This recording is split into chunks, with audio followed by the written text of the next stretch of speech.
ADS Producciones presenta Cara a Cara con Rosalía. Un saludo cordial, queridos amigos. Bienvenidos a este programa en el que vamos a hablar sobre agua y biodiversidad. Considerando siempre lo que ocurre en nuestro país, lo que ocurre en el mundo, los problemas con cambio climático, con la explotación de diferente naturaleza y con la sobrepoblación humana, porque también eso es algo que hay que tomar en cuenta y muchas veces no se dice. El peso poblacional sobre el planeta hace que los recursos escaseen y uno de los más importantes definitivamente es el agua. En el caso ecuatoriano sabemos que uno de los ecosistemas más importantes es el ecosistema andino, en donde se encuentran los páramos, en donde se encuentran esta especie de esponjas, además, que de alguna forma permiten que llegue el agua para la agricultura, llegue el agua para las ciudades. También debemos estar conscientes de que buena parte del agua, más del 90%, se consume en agricultura y en ganadería. Y esto es algo de lo que no se habla, cuando evidentemente sabemos que lo que comemos prácticamente es agua, ¿no? En ese sentido, entonces, vamos a tratar a lo largo de este programa de desentrañar algunos temas importantes relativos a agua y biodiversidad. Estamos aquí con la presencia de Carolina Rosero, a quien le damos la más cordial bienvenida. Ella es directora ejecutiva y vicepresidenta de Conservación Internacional en el Ecuador. Cuenta con una maestría en Ciencias y Política Ambiental y otra en Ciencias Sociales. Tiene más de 15 años de experiencia en proyectos ambientales, política climática y financiamiento para la conservación. Ha trabajado en temas como el programa Amazonía, ha tenido un liderazgo en diferentes iniciativas y se ha desempeñado también en el Ministerio del Ambiente del Ecuador como directora nacional de mitigación del cambio climático y en el programa Sociobosque. Bienvenida nuevamente. Muchas gracias por tenerme aquí, por el espacio. Carolina, cuando hablamos de agua, viene el término biodiversidad de la mano, porque sin agua es muy difícil que haya la biodiversidad. Exacto. ¿Cómo considera usted en el mundo, primero vamos de lo global y luego a lo local, se están llevando a cabo proyectos de conservación, de siembra de agua, de trabajar por esto que es tan importante, que tiene que ver con la vida? Bueno, primeramente, muchísimas gracias por el espacio y también por abordar estos temas que son tan importantes, no solamente para los ciudadanos y las ciudadanas aquí en Ecuador y en Quito, especialmente justo por el ecosistema páramos, pero a nivel global también tiene muchísima relevancia porque yo creo que ya se está viendo que hay guerras que se están peleando por agua. Ahorita realmente tenemos muchísima inversión de diferentes sectores, especialmente hay agencias multilaterales, hay gobiernos interesados en particular en estos temas hídricos y de la conservación de la biodiversidad, los bosques y los ecosistemas nativos. Entonces, por ejemplo, el gobierno de Francia hace una inversión fuertísima en los temas de la Amazonía, no solamente en Ecuador, sino en toda la cuenca amazónica. Los alemanes, los holandeses también. Históricamente Sí. en el Ecuador ha invertido muchísimo dinero en proyectos como Sociobosque, en todo el tema de la reducción de emisiones por deforestación y degradación. En fin, hay muchas veces, y me da mucha pena decirlo, muchas veces tenemos más inversión de actores externos en los temas de conservación que nosotros hacemos acá en Ecuador mismo. Eso es dramático, pero también tiene que ver con, si bien hay políticas públicas, si bien hay políticas ambientales, tiene que ver con un tema que a mí me apasiona enormemente, que es la educación, es decir, cómo cuidamos el agua. Sí, y eso creo que es un tema fundamental, porque muchas veces las personas vemos esto como un tema muy lejano, como el tema de la conservación eso le está toca allá, al gobierno. le toca a alguien más, Sí. Exacto, al gobierno o a las comunidades que están viviendo ahí. Y realmente no nos damos cuenta que nosotros podemos hacer acciones del día a día para poder apoyar a la conservación de ese recurso que es tan importante para nuestra supervivencia. Tú bien lo dijiste, realmente, no solamente para los temas de agricultura, sino también somos agua. En el cuerpo somos el 90% de agua, entonces realmente es fundamental para nuestra supervivencia. ¿Qué podemos hacer los ciudadanos de a pie, cada uno de nosotros, para cuidar el agua? Para empezar, podemos tomar duchas más cortas, ya no quedarnos en la ducha tanto tiempo. Las tinas, cuando las llenamos, también consumen muchísimo recurso. Podemos también disminuir el consumo, porque muchas veces no nos damos cuenta que el producir una botella, producir un empaque y todos estos temas requieren también la parte del agua, tiene una huella hídrica. Y luego contaminamos también, Y luego ¿no? contaminamos y luego también eso tiene un impacto negativo en la calidad y la contaminación del recurso. Es cierto, ahora vamos a conservación internacional. Sí. Cuéntanos un poco la historia de conservación internacional y qué es lo que están haciendo ahora aquí en el Ecuador. Claro que sí. Conservación Internacional está en Ecuador ya más de 20 años, estamos desde 2001. Somos una organización sin fines de lucro que trabajamos nació en los Estados Unidos. Exactamente, estamos a nivel global. Tenemos la sede en Washington, en los Estados Unidos, bueno, en Arlington realmente, y tenemos oficinas y, digamos, botas en el campo, en territorio, en más de 30 países a nivel global. Y nosotros nos dedicamos a la conservación de los ecosistemas para el bienestar de las personas. Decimos que la conservación de los ecosistemas y el bienestar humano van de la mano, porque realmente es fundamental. A veces estamos muy desconectados desde las ciudades, pero dependemos totalmente de los recursos que vienen de estos ecosistemas y de la conservación de estos ecosistemas, como los bosques. Claro. ¿Qué acciones específicas se están haciendo ahora en el Ecuador en estos temas de conservación del agua? Porque estamos hablando de conservación internacional que tiene que ver con conservación del agua, pero también de biodiversidad, de bosques, de especies en peligro, etcétera. Y creo que tú has topado algunos puntos fundamentales. Nosotros en Ecuador trabajamos con un enfoque basado en un enfoque de paisajes sostenibles, donde la conservación de los ecosistemas es un eje fundamental.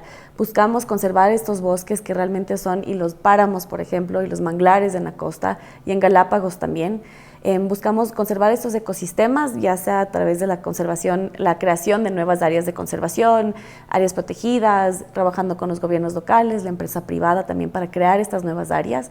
Pero también es fundamental este eje y el trabajo con en temas de buena gobernanza. Y aquí la política pública ambiental a nivel nacional es fundamental, pero también ya aterrizar eso con los gobiernos locales y subnacionales, y eso a su vez con los temas de planificación territorial que tienen los pueblos y nacionalidades indígenas, o los finqueros en su caso, para que vean cómo todo su finca, su territorio, realmente todo están totalmente conectados. El bosque con área productiva, con el área donde ellos viven.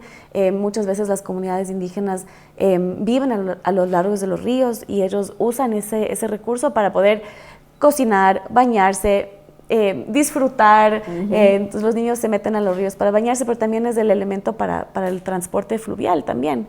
Y finalmente tenemos este elemento de producción sostenible, que es fundamental, porque las personas van a conservar siempre y cuando tienen de qué vivir. Y realmente nosotros creemos que la naturaleza puede ser una fuente importante de ingresos para las comunidades. Y la producción sostenible y libre de deforestación es fundamental para que estas comunidades y las personas que viven de estos ecosistemas puedan seguir adelante. Ustedes están creando alternativas de agroforestería, de otro tipo de usos, diríamos, de la naturaleza, pero que cuiden la naturaleza. Exacto. Aquí ahorita el nombre que se está dando es la bioeconomía. Estas economías que son basadas en los ecosistemas sin la necesidad de talar los bosques o ver el bosque como que su valor sea únicamente la madera, que es lo que hemos históricamente hecho.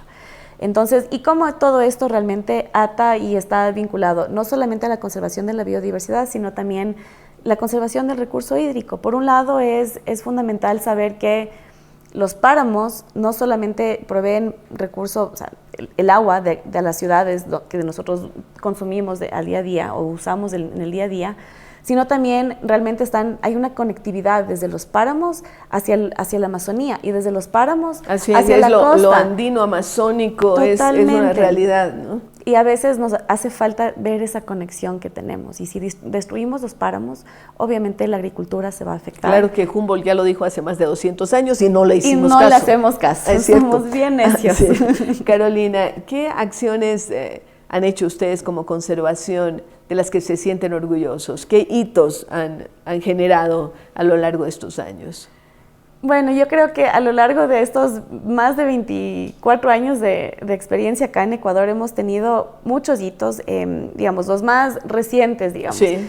Justo apoyamos a la creación de un corredor de conectividad Palora-Pastaza, y eso se hizo gracias a una alianza que se tiene apoyando al Ministerio del Ambiente y Energía ahora.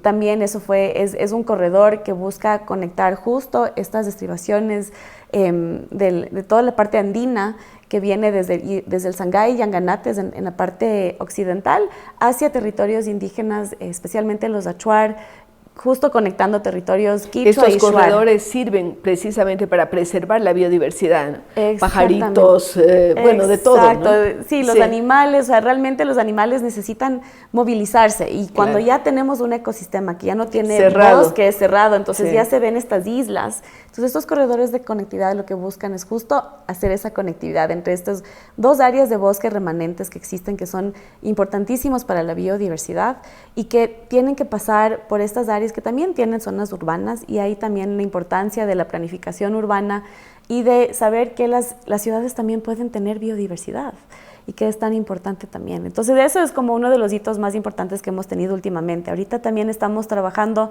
en la restauración de manglares en la costa.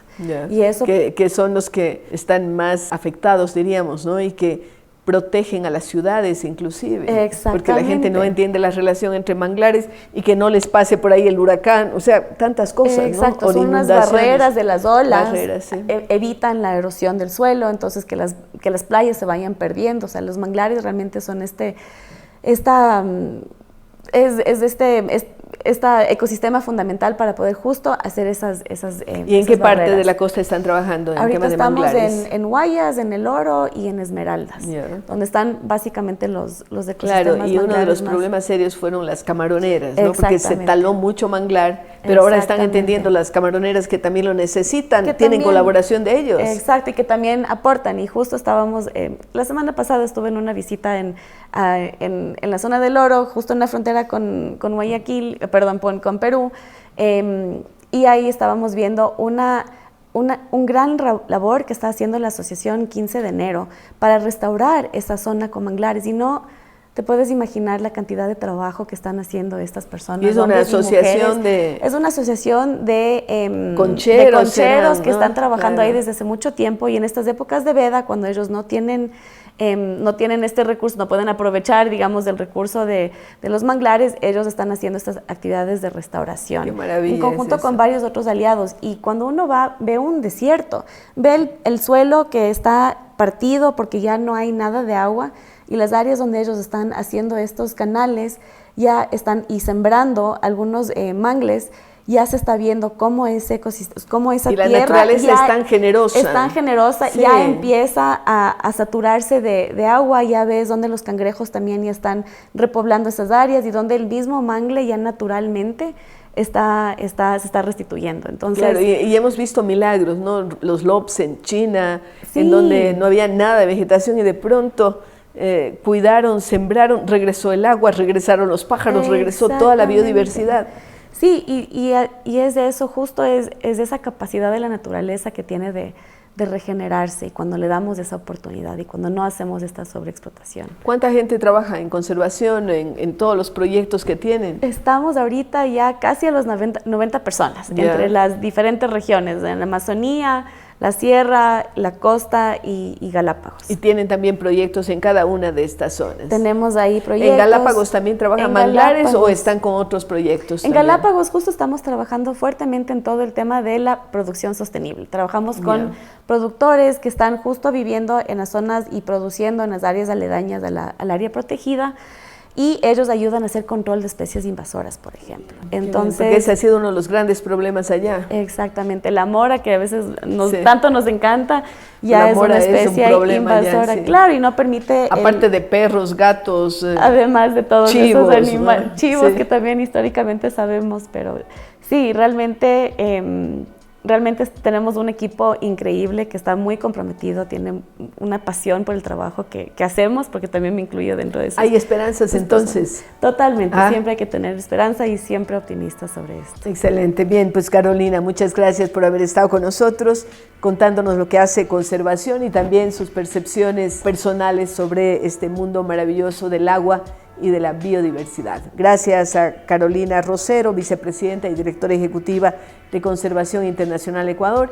Y con ustedes, queridos amigos, regresamos luego de una pausa. Se siente en el aire que respiramos. Se siente en cada rincón, en la sonrisa sincera de su gente, en el sabor que despierta nuestros sentidos. Se siente el amor por Cuenca, esa transformación, ese liderazgo. Somos cuencanos. Se siente que Cuenca está bien.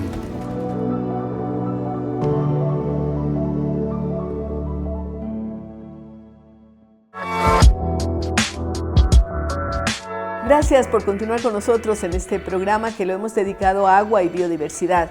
Y tenemos la suerte de contar en este momento con Patricio Chambers. Él es director ejecutivo de la Asociación Guayabamba Waterkeepers. Tiene una formación académica como ingeniero civil, una maestría en docencia universitaria y cuenta también con una especialización en alta gerencia. Es miembro del directorio internacional de Waterkeeper Alliance y representante de Waterkeepers América Latina.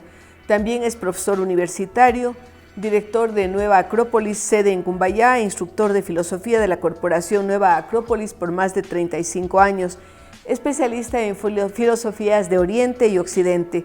Ha sido varios años articulista de periódicos y revistas, así como autor de libros. Bienvenido, Patricio, a este programa. Muchas gracias, Rosalía. Me da Siempre gusto de un gusto tenerlo nuevamente aquí. Qué bien. Sí, en esta oportunidad, Patricio, queremos hablar sobre la importancia del agua y la biodiversidad y luego pasaremos a analizar lo que hace Waterkeepers aquí en el Ecuador. Pero cuéntenos usted su visión sobre el agua, que ya sabemos que es vida, que todo esto, pero ¿qué importancia tiene para la sustentabilidad de la biodiversidad? Sin duda, de todos los elementos que nosotros pudiésemos pensar dentro del tema de la sustentabilidad, el agua es el elemento principal.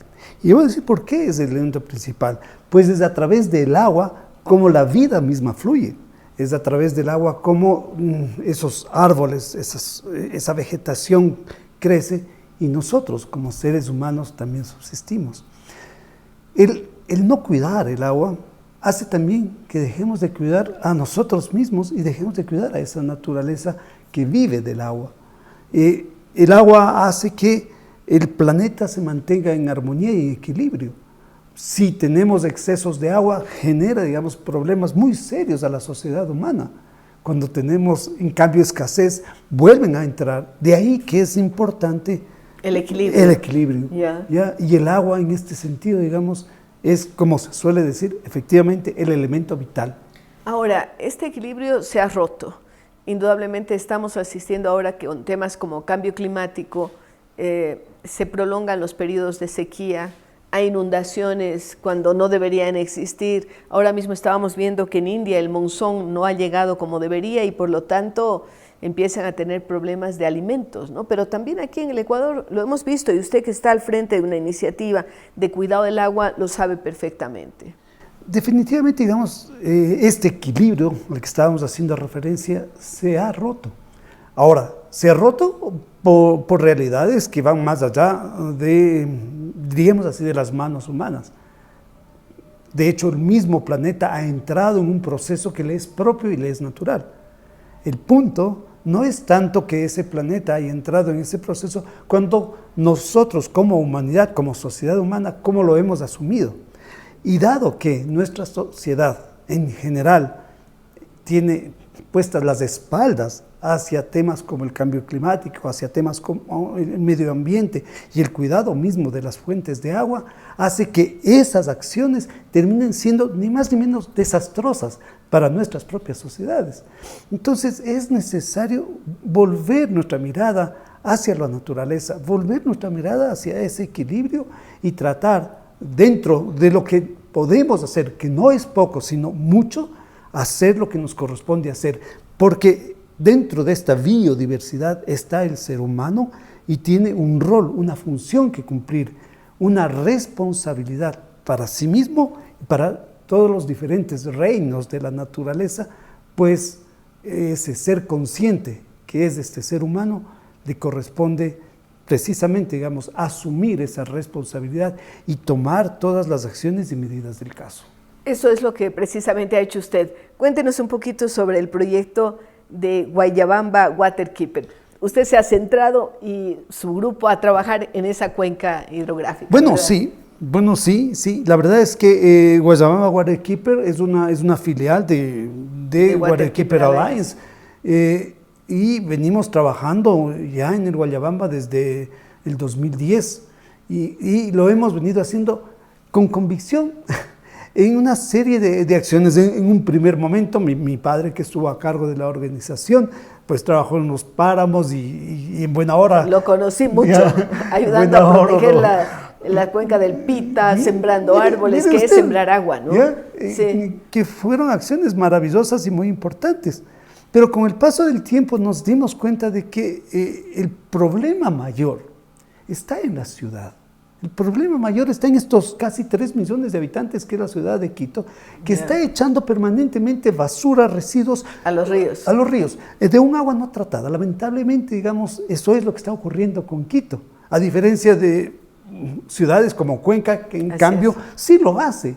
Y que lejos de haber dado la espalda a sus propios ríos, me refiero a Cuenca, los ha acogido. Y ahora se puede ver, digamos, a la ciudadanía paseando por ahí, haciendo un picnic, disfrutando de ese paisaje. Claro, y no se ha canalizado los ríos, sino se los ha mantenido en su estado natural y se los ha cuidado. Pero por supuesto, ¿ya?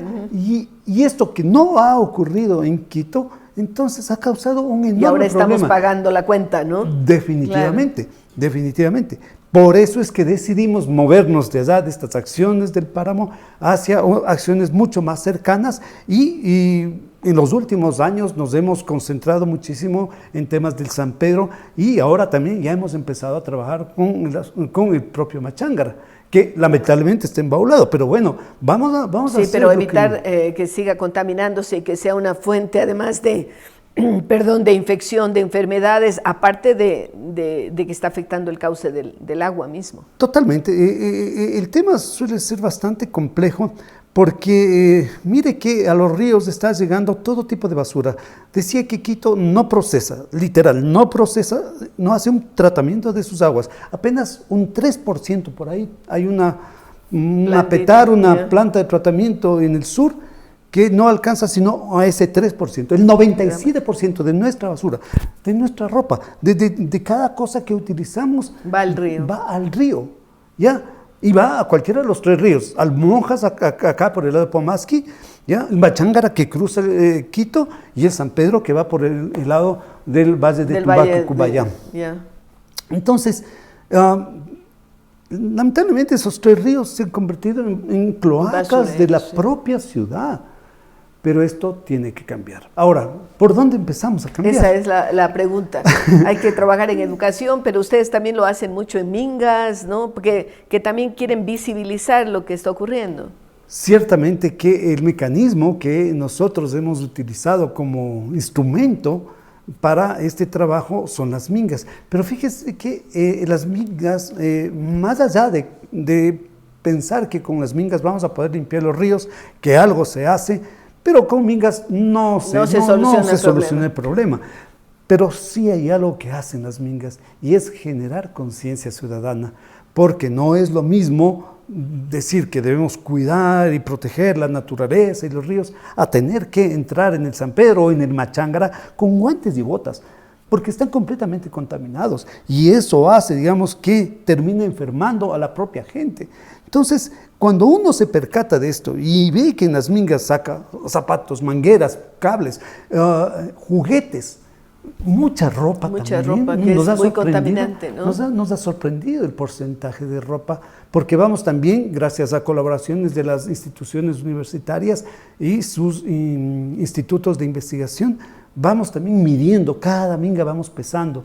Estas mingas que lo hacemos como parte del colectivo Rescate del Río San Pedro, y ahora unas mingas que vamos a hacer con otro colectivo que es el Espíritu del Río, acá en el Machángara.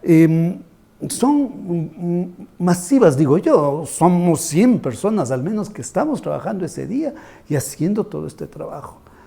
Qué bien. Ahora, lo otro es que hay que activar sobre el tema de políticas públicas, ¿no? Porque allí la responsabilidad mayor la tienen los municipios, más que la gran política del Estado es el municipio. Por ejemplo, en Quito no hay un sistema de recolección, de clasificación y recolección de basura, que es lo que muchos venimos tratando de hacerlo a nuestra manera, pero le da una pena si es que usted separa la basura y después en los carros se deposita y se mezcla todo, ¿no? Sí, sin duda. Digamos, hay temas importantes, ¿no? El trabajo con la función pública, con las instituciones públicas, particularmente con el municipio, es un trabajo duro. también desde la sociedad. Es difícil lograr empatar cosas. Aún así, y para eso tenemos las normas, hemos podido, a raíz de la declaración de sujeto de derechos del río Monjas, sí, el año pasado pudimos, como colectivos ciudadanos, lograr lo mismo para el Machángara. Y esto generó, entre otras cosas, una ordenanza que se llama Ordenanza Verde Azul, que permite un mejor tratamiento de las cuencas hidrográficas y de las quebradas. Pues desde las quebradas es donde nos está llegando también gran parte de esta basura a la que nos referíamos. Pero las políticas públicas tienen que sostenerse. No puede ser, digamos, de que con cambios de gobierno, ya sean locales, nacionales, las cosas cambien. No hay una continuidad. Tiene que haber una política nacional, una política a nivel distrital, a nivel de cada uno de los cantones. Caso contrario, esto no funciona, porque el problema de la contaminación tiene muchísimas, digamos, aristas y demanda de una continuidad generacional, Rosalía. Generacional. Esto no es un tema de pocos años.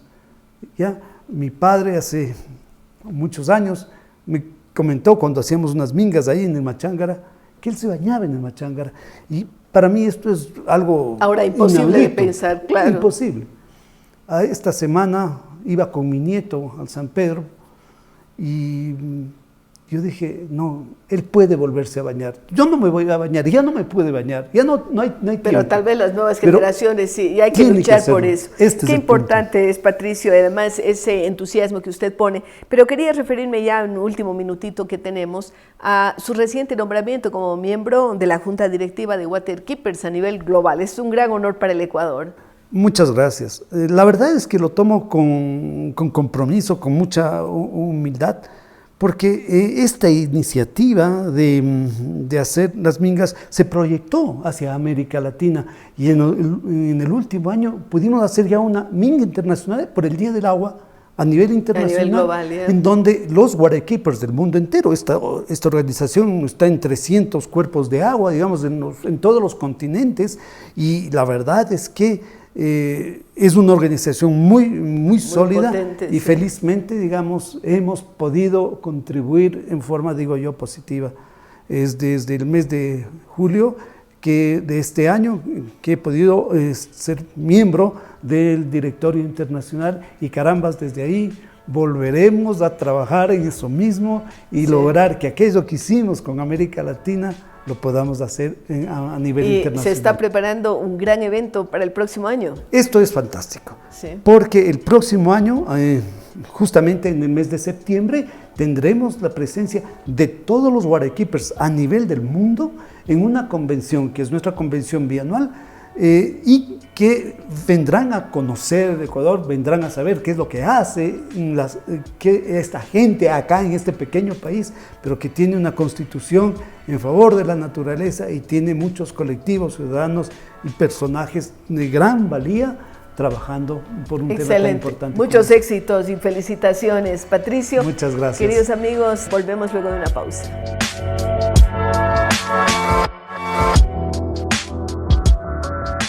Gracias, amigos, por continuar en este programa en el que hablamos sobre agua y biodiversidad.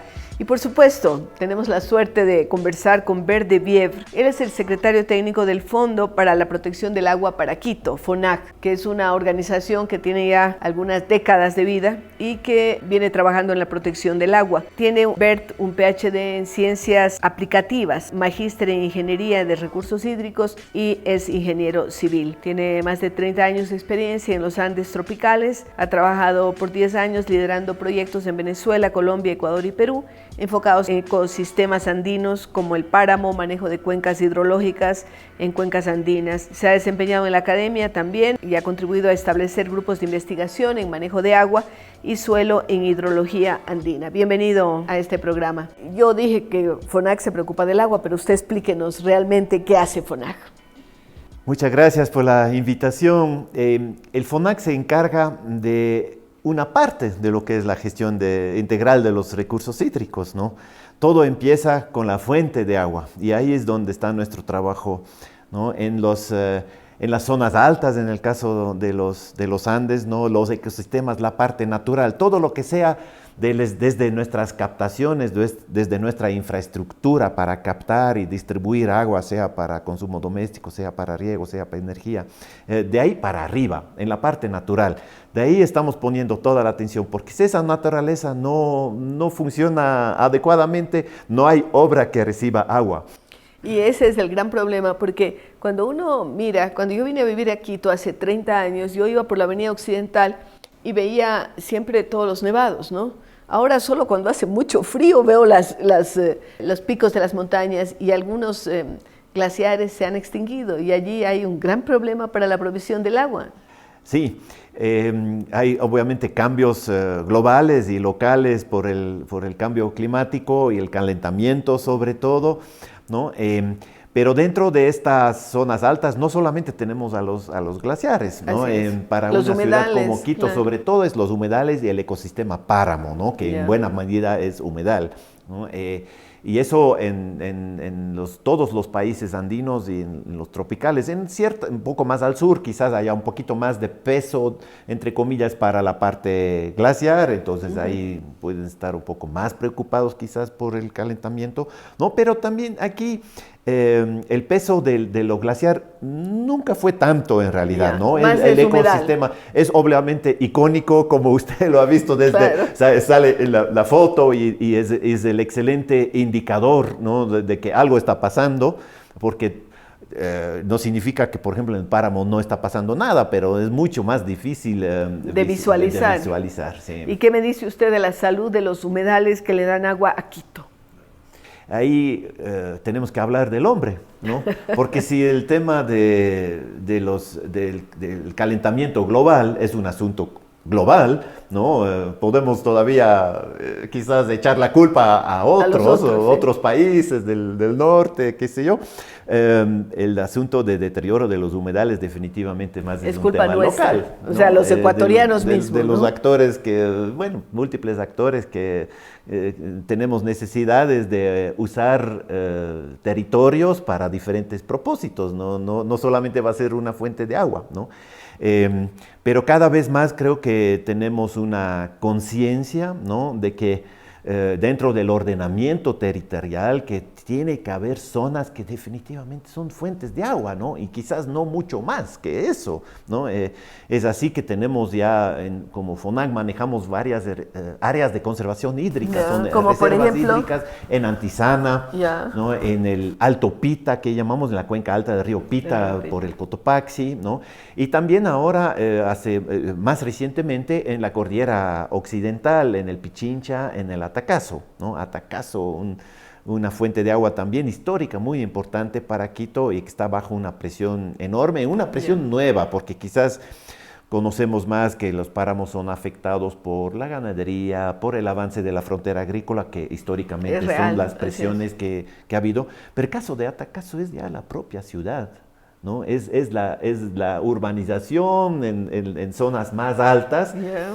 Podemos hablar de que en Atacazo, si no frenamos ya drásticamente, que es lo que estamos haciendo, la ciudad está a punto de comerse, entre comillas, sus propias fuentes de agua, ¿no? Qué horror eso. Ahora, ¿qué hacer? Ustedes, me imagino, trabajan muy de la mano del municipio de Quito, de los municipios en general colindantes, pero ¿qué están haciendo para evitar ese estrés hídrico, para evitar una catástrofe, ¿no? De hecho, nuestro principal constituyente del fondo es la propia empresa metropolitana de agua potable de Quito, ¿no? Con ellos trabajamos muy de la mano y, como decía, todo lo que sea de la infraestructura del EMAPS hacia arriba, ¿no? Entonces hay un fuerte peso para el uso del consumo doméstico, ¿no? También trabajamos con otros usuarios que son parte del fondo, también algunos privados, ¿no? Como industrias que tienen el agua, como la cervecería, Tesalia, que tienen su materia prima. que es su materia prima, ¿no? La empresa eléctrica también, porque es un usuario como generador de energía hidroeléctrica, ¿no? Todos ellos se han juntado, ¿no?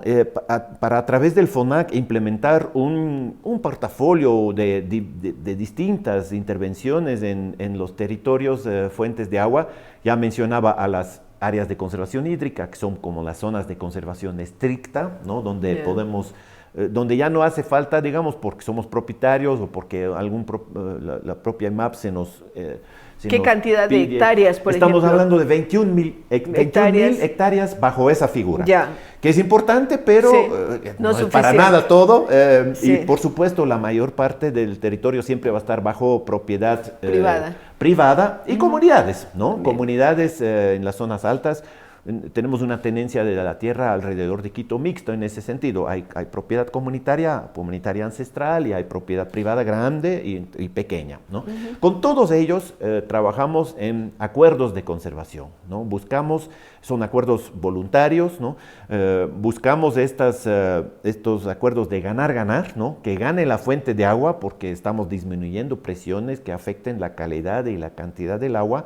Y que gane también este propietario, esta comunidad, ¿no? Como fondo tenemos capacidad de poner algo a cambio, digamos, cuando logramos ciertas restricciones, ¿no? Por ejemplo, mencionar un ejemplo típico, bueno, que el ganado salga de determinada zona, gana la fuente de agua en calidad, pero podemos quizás apoyar a que esta comunidad cambie su actividad a un tema de ecoturismo. A veces hasta en el Pichincho, en algunas zonas se logró la eliminación total del ganado, pero bueno, en la mayoría de los casos no va a ser posible. Quizás concentrarlo, un manejo más técnico y, no menos importante, el propio acceso a agua segura para estas comunidades, porque si vamos a pedir que cuiden el agua para otros, para otros, ¿no es cierto?, no tendría coherencia. Claro. Ahora, también ustedes trabajan en siembra de agua, diríamos así, reforestando, viendo las especies que son más adecuadas para páramos, etcétera. Correcto, sí. Tenemos un programa de restauración de ecosistemas que también trabaja sobre todo en páramo, pero también tenemos dentro del distrito metropolitano los otros pisos, ¿no? En el Chocó andino, también en las fuentes de agua para estas parroquias rurales trabajamos, y allá sería el bosque nublado y podríamos hablar de reforestación. En páramo es un poco complicado hablar de reforestación porque por definición el páramo no es un bosque, ¿no? Entonces hablamos de restauración de otras maneras con especies arbustivas, especies más pequeñas y muy importantemente de restauración de los humedales que usted ya mencionaba, ¿no? Hay estos... si el páramo de por sí ya es un campeón, digamos, fuente de agua porque regula de una manera excelente, los humedales dentro del páramo más aún. Son esas esponjas, ¿no? Sí. Y ahí ha habido también drenaje históricamente, ¿no? Que simplemente se los ha secado para ganar áreas de ganadería, por ejemplo. Tenemos una linda experiencia ahora en Antisana, ¿no? Que estamos rehumedeciendo el humedal, ¿no? Luego de que dejó de ser humedal, ¿no? O sea, están recuperando un humedal. Sí. Y son exitosos en esto. Allí hay que dejar que la naturaleza actúe, simplemente no tocar, porque usted me dice, reforestar no, poner ciertos arbustos, no sé si es posible poner unos líquenes, poner unos musgos, hasta de esos que para la Navidad se recogían antes y que ahora ya a uno le parece que está cometiendo un crimen si los toca, ¿no? ¿Cómo me alegra que lo enfoca así? Porque a veces creemos, ya, tenemos que hacer algo, tenemos que meterle algo. No, hay que dejar. Y definitivamente es nuestra experiencia de que podemos lograr muchísimo a través de la regeneración natural.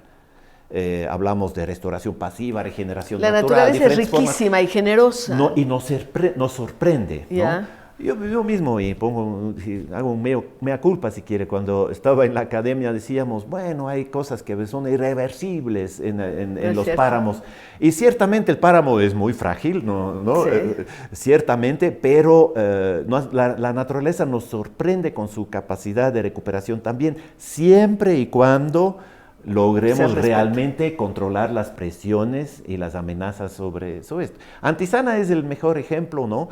Son ya casi 15 años, ¿no? Luego de que entró en recuperación, luego de un uso de siglos de ganadero, ¿no? Y con degradación muy fuerte, sobre todo ovejas, que es un poco más fuerte todavía, y en 15 años los resultados ya son muy visibles, ¿no? Igual, en agua y en biodiversidad. Biodiversidad, porque va de la mano, ¿no? Igual pasa en el Chocó andino, porque cuando uno ha visto que ha estado deforestado y de pronto alguien compró una propiedad y dice, simplemente la dejo allí, uno regresa a los años y eso es fantástico. Sí, la capacidad de regeneración de la naturaleza solamente en un segmento de degradación muy extrema, claro, y eso también tuvimos que trabajarlo en Antizana, ¿no? Porque ahí podríamos hablar ya de desertificación, o sea, falta de cobertura vegetal total y incluso movimiento de suelos a través del viento, erosión eólica e hídrica, ¿no? En donde sí hubo que hacer obras para estabilizar eso, porque si no ya las semillas no tienen ya no, claro que sí. Pero la mayor parte se logra con regeneración natural, ¿no? Y bueno, y si hablamos de costos también podrán imaginarse que también es menos costoso, ¿no? Cuando uno piensa que la Gran Amazonía probablemente era una sabana, y tal vez vuelva a ser una sabana, ese es el desastre, pero da la medida de cómo una zona que ha sido una sabana con el pasar de las décadas, de los, no sé, 100 años, qué sé yo, vuelve a ser una selva, ¿no? Sí, la sucesión ecológica también decimos con un término más técnico, ¿no? Ella en la parte de biodiversidad también nos ha sorprendido, ¿no? Vuelvo al Antizana, o sea, cuando salieron las ovejas, especies. ¿Qué especies, volvieron los venados primero. Volvieron los venados. Que es el herbívoro natural, o sea, también pastorea el venado. También, pero tiene pezuñas leves, como las llamas también. Regeneración. Hasta los asustamos un poco de lo rápido que crecía la población de venados, ¿no? Sí. Y luego está el tema del cóndor ahí, la población más importante de cóndores de todo el Ecuador, en esta zona. Está allí. Incluso hubo ahí una duda muy fuerte porque el cóndor había aprendido a comer vacas, ¿no? Sí. Carroña de ganado vacuno. Y decían, bueno, y ahora ya no hay el ganado vacuno, ustedes están dejando sin alimento al cóndor, ¿no? Hasta un poquito de crítica desde el lado ambiental. Pero siempre estuvimos confiados, ¿no? De que antes de la llegada de los españoles algo han de haber comido los cóndores, ¿no? Y no había las vacas, ¿no? Algún venado también. Y de ahí fue el primer registro, no existía, ¿no? Fue el primer registro de parte de nuestros guardapáramos de un cóndor comiendo caroña de venado, ¿no? Eso es ahora hace unos 6 años. Y luego se restablecieron todos estos equilibrios, ¿no? Hasta lo más reciente, ¿no? Ya para controlar esa población de venados que decíamos que crecía un poquito rápido, ya llegó el puma, pues, ¿no? Que entonces, es el depredador de los venados. La naturaleza es sabia. Restablece. Qué maravilla. Bueno, me ha encantado hablar con usted, Bert, sobre estos temas y saber que siempre hay esperanza, ¿no? Y que la naturaleza, como decíamos, es pródiga, rica y que nos está apoyando también cuando el ser humano tiene cuidado y no está depredando. Gracias, Bert. Y con ustedes, queridos amigos, volvemos luego de una pausa.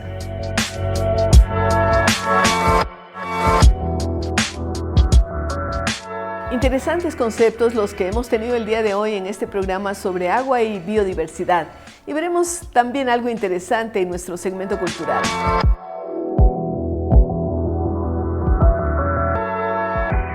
Educomunidad, una iniciativa que nació en 2018 desde Fundación Fidal, con el propósito de unir a quienes creen que la educación puede transformar al mundo. Más que un evento, Educomunidad es un punto de encuentro para educadores, académicos, instituciones, empresas y asociaciones que juntos construyen una red de aprendizaje, evolución y crecimiento. En este camino, muchas instituciones y empresas se han unido con la misma pasión, la educación. Gracias a la fuerza conjunta de estos aliados, Educomunidad ha reunido a más de 30,000 asistentes y a más de 200 conferencistas nacionales e internacionales en sus últimas ediciones. A lo largo de los años, Educomunidad ha recorrido diversas ciudades del país, demostrando que la educación no tiene fronteras y no se detiene ante los desafíos mundiales, como en la pandemia, tiempo en el que realizamos ferias virtuales. Retomamos los encuentros presenciales en 2022. Guayaquil, con perspectivas hacia una mejor educación. Guayaquil 2023, la importancia del capital humano. Manta 2024, innovación educativa, forjando competencias digitales. Y este 2025 llega nuevamente la feria Educomunidad, Raíces de Sostenibilidad, el evento educativo más importante del país. un espacio para fortalecer la educación para el desarrollo sostenible, compartir experiencias a través de charlas inspiradoras, talleres interactivos, exposiciones innovadoras y diálogos que impulsan a las nuevas generaciones a liderar el cambio desde sus comunidades. ¡Bienvenidos!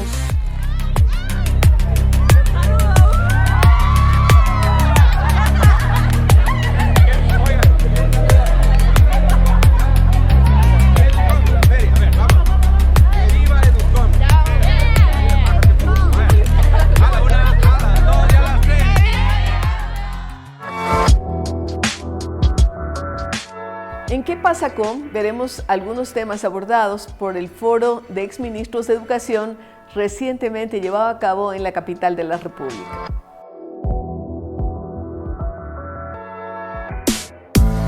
El Foro Permanente de Exministros de Educación llevó a cabo la tercera sesión de su ciclo de encuentros, esta vez bajo el tema Escuelas empáticas y seguras, la educación socioemocional frente a la violencia estructural.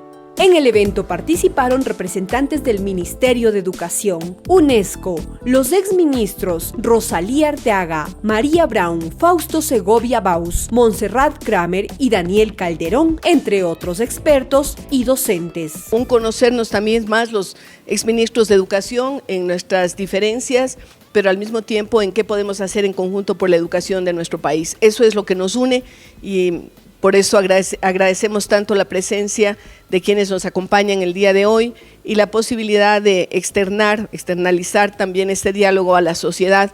La presencia del viceministro de Educación hace que este vínculo con el actual ministerio sea potente, se mantenga y podamos ir estructurando acciones, ideas que de alguna forma pueden beneficiar al conjunto a la meta que tenemos, que son nuestros estudiantes, tanto de educación básica, media, pero también universitaria. Durante la jornada se abordaron temas como la violencia estructural en las aulas, las políticas públicas ante riesgos psicosociales y una mirada tanto internacional como local sobre iniciativas que ya están en marcha. El Foro Permanente de Exministros de Educación, impulsado por Fundación Fidal, junto a la Konrad Adenauer, reafirmó su compromiso con articular esfuerzos y sostener políticas públicas duraderas más allá del calendario electoral.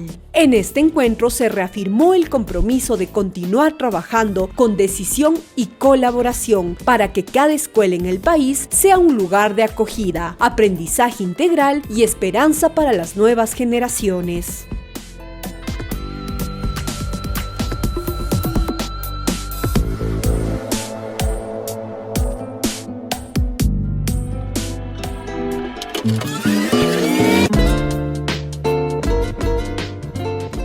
Soy Águeda Payares y soy abuela de Julieta y Águeda Cobo y de Ana Martina y Alegría Bonifaz, las nietas más lindas del mundo. Ser abuela para mí ha sido el mayor regalo que he tenido en mi vida. Cuando nació mi nieta mayor tiene 19 años, pero cuando me dijeron que había nacido en una clínica en el agua, yo casi me muero, y había nacido así, y yo entré desesperada a verla, y me dicen, no señora, no era una clínica normal, era como una casa, y yo entré como loca y digo, quiero ver a mi nieta y a mi hija, y me dicen, no señora, no puede. Le digo, ¿cómo que no puede? A mí, yo quiero verla. Y me dicen, no puede entrar con zapatos. Me quité los zapatos y los boté, y entré corriendo a verla, ¿ya? Y estaba ahí y lloraba, era una niña divina, pero lloraba con una furia y yo me enamoré. O sea, ese fue un impacto tan grande que casi me muero. ¿Ya? Y mi teléfono celular sonaba porque todo el mundo quería saber o sea, irrumpí en un momento de una paz, porque habían estado en una paz. Me doy la vuelta y veo que a mi hija la estaban limpiando, que le estaban corriendo ahí. Y yo como loca y el teléfono ring, ya. Pero a mí no me importaba. Qué linda sí. Historia. Soy Pepe Carrión, soy la hija de Benjamín Carrión y la mamá de Aguelita, que acaba también de dar su testimonio de abuela. Yo también soy abuela y soy abuela. Cada hijo ha tenido 2 hijos y la suerte es que son hombre y mujer. 8 nietos. 8 nietos. ¿Y un montón? Bueno, mis nietos sí, ya estoy vieja también, ya ni me acuerdo cuántos bisnietos, pero son cantidades, ya se pueden imaginar. Mi primer nieto fue justamente Gabrielita, que nació, es hija de Águeda. Yo estaba en el colegio americano, porque yo era profesora del colegio americano, estaba en la oficina. Entonces me llaman al teléfono y digo, ¿quién? Entonces la señora que contestó, que era la secretaria, me dice, ya nació su nieta. Bueno, yo me enloquecí, dije, me disculpan, pero yo me salgo de esta reunión y me tengo que, porque estaba en la clínica San Francisco, nació esta niña. Entonces me fui a verla. Y claro, era una ilusión, pero fue ilusión y desilusión, porque total me encontré con una cosita chiquita que no se le veía ni la cara, nada. Bueno, mi hija, que estaba hermosísima, eso sí, era mi hija, hermosísima de mamá. Entonces yo me sentí muy orgullosa, muy feliz, y le llamé a mi esposo ese rato por teléfono y le dije, somos abuelos. Entonces todos felices.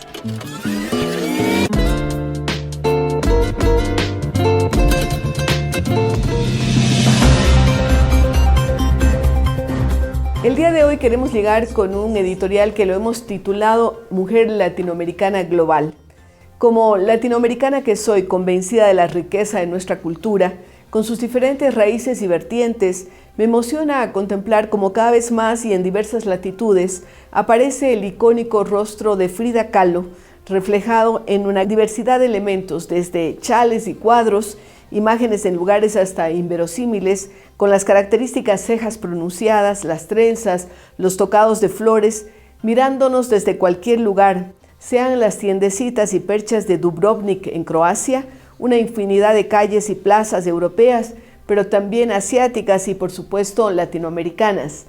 Claro que sabemos que son estrategias de marketing, ventas callejeras que se benefician de la fama universal de la pintora mexicana, pero también nos dicen de la popularidad de sus obras, del impacto que su vida y sus sufrimientos causan entre personas de todas las edades, de los diferentes sectores sociales, así como también de la admiración de las obras pictóricas. Muchas de estas obras son autorretratos, en algunos de los cuales se advierte el sufrimiento, la referencia a los dolores físicos, a su vida personal, a las situaciones emocionales que le tocó enfrentar y que dejaron huella en su personalidad, pero que no la doblegaron, por lo que siguió luchando hasta el final y sacando a relucir en su arte todo lo que su espíritu le dictaba. Frida Kahlo se convirtió en un símbolo de lucha femenina, pero también en la riqueza de un mestizaje del que se sintió orgullosa. Por eso me gusta verla conquistando los espacios que durante su vida no consiguió ocupar, pero que ahora la enorme popularidad de su pintura, cimentada en su vida, le permite acceder. Así, Frida vuela en aras de los milagros cotidianos y está presente en cada viento y destello, en cada razón que vuela en alas de la emoción y de la ilusión. Es una figura icónica que cada día crece más y que se multiplica en escenarios jamás imaginados, pero que despiertan curiosidad y admiración. Por eso decimos que Frida Kahlo es la más universal de las figuras latinoamericanas. Las copias de sus autorretratos están en todas partes y son muchos los que las ostentan orgullosos de su legado indiscutible. Proteger los ecosistemas hídricos nos ayuda a proteger la vida, a proteger los espacios y también el agua para el futuro. Es importante el conversar y el realizar programas como los que hemos tenido el día de hoy. Queremos también hacer un anuncio. Ya terminó el 17º concurso de excelencia educativa y ahora estamos convocando a los maestros de todo el país y de Iberoamérica para el 18º concurso de excelencia educativa y el 13º a nivel iberoamericano. Esperamos que ustedes entren en nuestra página web que aparece en pantalla y comiencen a preparar sus proyectos. Ánimo, maestros, ustedes lo valen, y también el concurso. Queremos también invitar a todos que nos cuenten sus anécdotas y nos manden sus experiencias al Club de las Abuelas, que no se preocupen, también incluimos a los abuelos. Queremos también invitar a que nos visiten en nuestras redes sociales que aparecen en pantalla. Y despedimos este programa con un poema de Alfonsina Storni. Recuerden que ella es una poeta, dramaturga y periodista. Nacida en Suiza y radicada desde niña en Argentina, su obra se caracteriza por una voz lírica intensa y comprometida. Abordó temas como el amor, la maternidad, la lucha femenina y la libertad interior. El poema que les traemos hoy se titula, a propósito de nuestro programa, Agua. Dice así: agua, agua, agua, eso voy gritando por calles y plazas. Agua, agua, agua. No quiero beberla, no quiero tomarla, no es la boca mía la que pide agua. El alma de seca se rasca. Por eso me lanzo por calles y plazas, pidiendo a destajo agua, agua, agua. Abridme las venas, vertedles la clara corriente de un río. Agua, agua, agua. Gracias por escucharnos.